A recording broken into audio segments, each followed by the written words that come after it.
నమస్తే మిత్రులారా, తెలంగాణ రాష్ట్రం వికారాబాద్ జిల్లా కొడంగల్ నియోజకవర్గం దుద్యాల మండల్ లగచర్ల గ్రామానికి మరి భూ సేకరణకి వెళ్ళినటువంటి జిల్లా కలెక్టర్ గారు మరి దుద్యాల మండల్ ఎంఆర్ఓ గారి పైన మరి అక్కడ ఉన్నటువంటి గ్రామ ప్రజలందరూ, లగచర్ల గ్రామ ప్రజలందరూ, గ్రామ రైతులు కూడా వాళ్ళను కర్రలతో రాళ్లతో వాళ్ళ కారు అద్దాలను పలగొట్టిన సంఘటనలు అయితే మనం నిన్న మొన్న చూస్తూనే ఉన్నాం. సో వాస్తవానికి ఈ వీడియో చేయడానికి గల కారణం ఏంటంటే మిత్రులారా, ఈ గొడవల నుంచి ఎవరికి నష్టం జరుగుతుంది, ఎవరికి లాభం జరుగుతుంది, మరి ప్రభుత్వంకు తెలియదా అక్కడ ఫార్మా కంపెనీ పడితే నష్టం జరుగుతుందని, మరి ఆ ఫార్మా కంపెనీ కిందికి ఈ పేదల భూములు పోతున్నాయని ప్రభుత్వానికి తెలుసు. మరి సో కలెక్టర్ గారిని అడ్డుకోవడం అనేది ఇది చాలా తప్పు విషయం అనే గుణంగా మనం చెప్పొచ్చు. ఎందుకంటే ఒక కలెక్టర్ అనేది పర్మనెంట్ ఉంటుంది, తన జీవితాంతం కొనసాగిస్తారు తన ఉద్యోగం. కాకపోతే అక్కడ ఇక్కడ ట్రాన్స్ఫర్ అవుతుంటారు. కానీ ఈ రాజకీయ నాయకులు పర్మనెంట్ కాదు కదా, 5 సంవత్సరాలకు ఒకరు వస్తుంటారు, ఒకరు పోతుంటారు, ఒకరు మారుతూ ఉంటారు. సో వాస్తవానికి ప్రభుత్వ ఉద్యోగస్తులపైకి తిరగడం, వాళ్ళని కొట్టడం, తిరగబడడం, వాళ్ళని కొట్టడం అయితే ఇది చాలా తప్పే అని మనం అనుకోవచ్చు. సో వాస్తవానికి అక్కడ ప్రభుత్వ ఉద్యోగస్తులు కూడా వచ్చి అక్కడ ప్రజాభిప్రాయ సేకరణ, మరి ప్రజల గురించి ఎట్లాంటి సమాచారం తెలుసుకోవాలి, ప్రజలకు నిజంగానే ఇష్టం ఉందా లేదా, మరి భూ సేకరణ కోసం వచ్చినటువంటి ఆఫీసర్లను ఎదుర్కోవడం తప్పే అనుకో.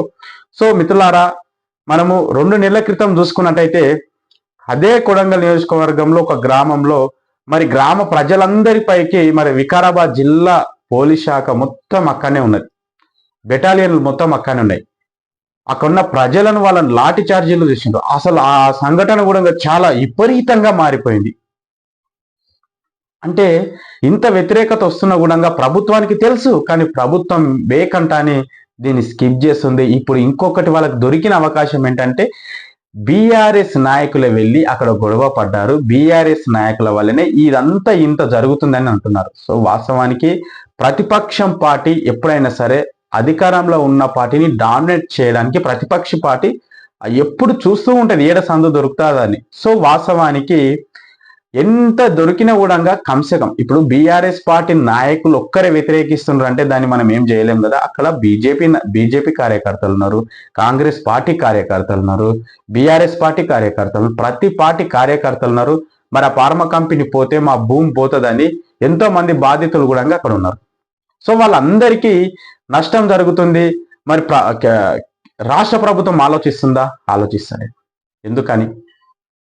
ఎట్టి పరిస్థితుల్లో వాళ్ళు అనుకున్నది అక్కడ సాధించాలి. ఈ పేదల భూములు వాళ్ళే. ఒక్కటి గుర్తుపెట్టుకోండి, దాని నుంచి ఎవరు నష్టపోతుండ్రు? అసలు ఆ గొడవ నుంచి ఎవరికి నష్టం? ఆ కంపెనీ నుంచి ఎవరికి నష్టం? కేవలం బహుజన వర్గాలకే నష్టం. ఇదైతే 100% చెప్తుంది. ఇంత గొడవ అయింది. ఇప్పుడు పోలీసులు వాళ్ళ పైకి రాళ్లతోటి కర్రలతోటి వెళ్ళిన వ్యక్తులను అరెస్ట్ చేసి వాళ్ళకి 3rd డిగ్రీ విధిస్తుంటారు. మంచి కోటింగ్ ఇస్తారు, వాళ్ళకు నడవ రాకుండా కోటింగ్ ఇస్తారు, వాళ్ళకి తినగినికే రాకుండా కూడా కోటింగ్ ఇస్తారు. సో అక్కడ నష్టపోయింది ఎవరు? ఈ అమాయకమైన ప్రజలే. ఈ నాయకుడు ఆ నాయకుడు మంచిగానే ఉంటారు, మధ్యలో నష్టపోయేది ఈ సబ్బండ వర్గ ప్రజలు. వీళ్ళ భూమి పోతుంది, అక్కడ ప్రజలు, అక్కడ ప్రభుత్వ ఉద్యోగస్తులు, కలెక్టర్ గారేమో వాళ్ళని వ్యతిరేకించినందుకు, వాళ్ళని అడ్డుకున్నందుకు, వాళ్ళ కారును రాళ్లతో కర్రలతో కొట్టినందుకు వీళ్ళే శిక్ష అనుభవిస్తారు. అక్కడ ప్రభుత్వం, రాష్ట్ర ప్రభుత్వం ఏం చేయాలనో అది చేస్తుంది. ఇక్కడ ఈ ఉద్యోగస్తులు ఏం చేయాలనో అది చేస్తుంది. కానీ ఇక్కడ శిక్ష అనుభవించేది సబ్బండ వర్గాలు, బహుజన వర్గాలు. ఇంకా ఎప్పుడు మనకి వాస్తవానికి యనుమల రేవంత్ రెడ్డి గారు కూడా తెలుసు, ఫార్మా కంపెనీ కోసం ఎంతో మంది భూములు తీసుకుంటామని. మరి వాళ్ళకు మస్తు ఆస్తుంది. సో వాస్తవానికి ఇప్పుడు రేవంత్ రెడ్డి కూడా మస్తు ఆస్తున్నది. వాళ్ళ వర్గానికి సంబంధించిన కుటుంబాలకు సంబంధించినటువంటి వ్యక్తుల గుదంగా ఎంతో వేల ఎకరాల భూములు ఉన్నాయి కదా వాళ్ళకు కూడా. మరి వాళ్ళ భూములలో ఆ కంపెనీ నిర్మించుకోవచ్చు కదా. మరి ఎందుకని ఈ పేద ప్రజల భూములే కావాలి? చాలా మంది అంటుంటారు, ఇప్పుడు కాంగ్రెస్ పార్టీలో ఉన్న కార్యకర్తలకు కూడా తెలిసిపోయింది కదా ఇప్పుడు దీనివల్ల మా భూమి పోతుందని. కానీ పార్టీ ఇప్పుడు ఒక్కటి గుర్తు పెట్టుకోండి మిత్రులారా, మీరు ఏ రాజకీయ పార్టీలో ఉన్నా సరే, ఇప్పుడు మీరున్న రాజకీయ పార్టీలు ఏదైనా సరే అధికారంలో ఉన్నప్పుడు, పార్టీ తప్పు చేస్తున్నప్పుడు, ప్రభుత్వం ఆ గవర్నమెంట్ తప్పు చేస్తున్నప్పుడు మనం ప్రశ్నించాలి కదా. అది తప్పు చేస్తుంది, మాది ఏం చేసినా మాదే రైటు అని భ్రమలో ఉన్నారు. వాస్తవానికి ఇది చాలా తప్పు. ఎందుకంటే అక్కడ అమాయకమైన ఎస్సీ ఎస్టీ బీసీ మైనార్టీ వర్గ ప్రజల భూములు పోతున్నాయి. మరి వాళ్ళ భూముల కోసం వాళ్ళు కొట్లాడుతున్నారు. మరి ఎందుకు ఇంత అరాచకాలు? ఇప్పుడు ఆ ప్రభుత్వ ఉద్యోగస్తులను ఆ ఊరికి భూసేకరణకు తోలి వాళ్ళ పైకి మరి ఒసగొల్పి, ఇక్కడ ఈ నాయకుడు ఒసగొల్పిండో, ఇక్కడ ఈ నాయకుడు ఒసగొల్పిండో ఎవరో మనకు తెలియదు, కానీ అక్కడ నష్టపోయేది మాత్రం ఈ బహుజన వర్గాలే.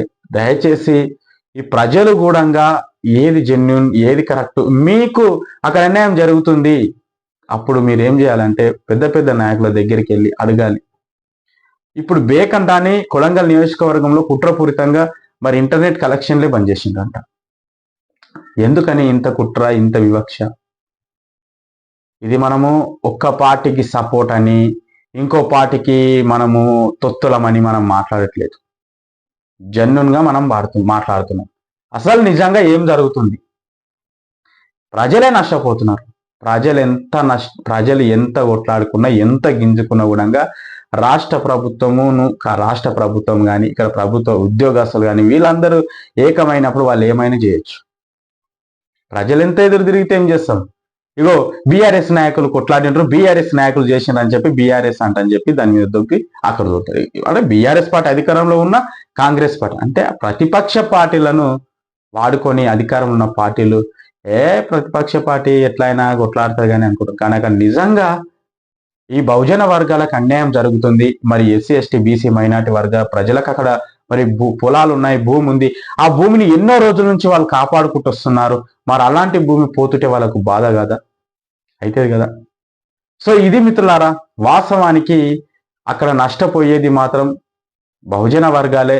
ఇప్పటికైనా తెలంగాణ రాష్ట్ర ముఖ్యమంత్రి నిర్మలా రేవంత్ రెడ్డి గారు వాళ్ళ గోస, మీరు వాళ్ళ సమస్యలు అన్ని కూడా విని అక్కడి నుంచి వేరే దిక్కు తరలించాలనే కోరుకుంటున్నాం మేము. ఎందుకంటే ప్రజల పక్షానే మాట్లాడతాం, ప్రజల కోసం మాత్రమే మేము పనిచేస్తాం కాబట్టి చెప్తున్నాం.